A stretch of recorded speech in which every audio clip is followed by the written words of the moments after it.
morning, viewers. Welcome to my brief devotion titled Fresh Bread. And I do hope that it makes an impact in your life as you begin a new day in Christ. I wish to share with you today an excerpt taken from a very interesting and insightful book written by Perry Stone titled Unleashing the Beast.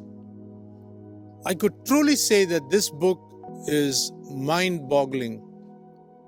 In early history, the planet Mars was recognized by the Romans and Greeks as a planet of war.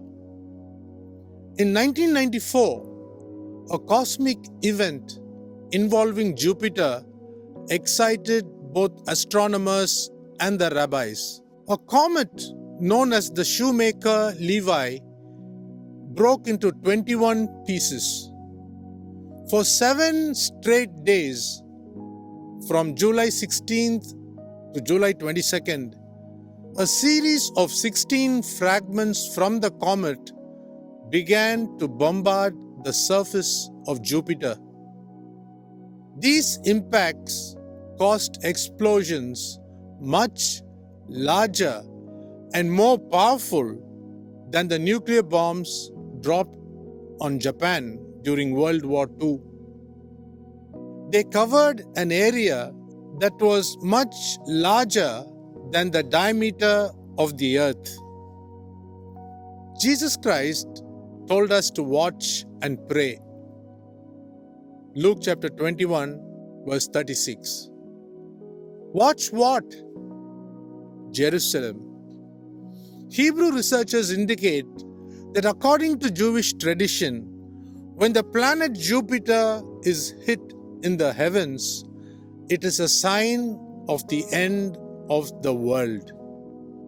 It is also strange that the beginning of this cosmic activity was on the 9th of Av in the Hebrew calendar. This was the anniversary of the destruction of both Jewish temples in 587 BC and AD 70.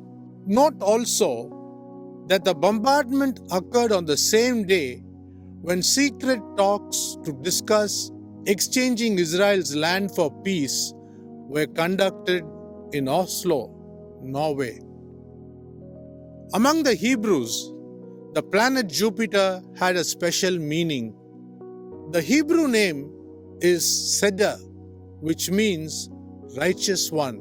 It was called the Star of David, and it represented kingship, coronation, and the birth of kings. Since the planet Jupiter was considered to be the planet representing King David, and he was given the promise of a throne in Jerusalem, bombardment of Jupiter can be interpreted as a sign of future strikes in Israel. As we read the newspaper and watch television, the attacks on Jerusalem and her people, we must admit that the end is not too far away. We are at the very end of the end times. Think about this today. Have a great day.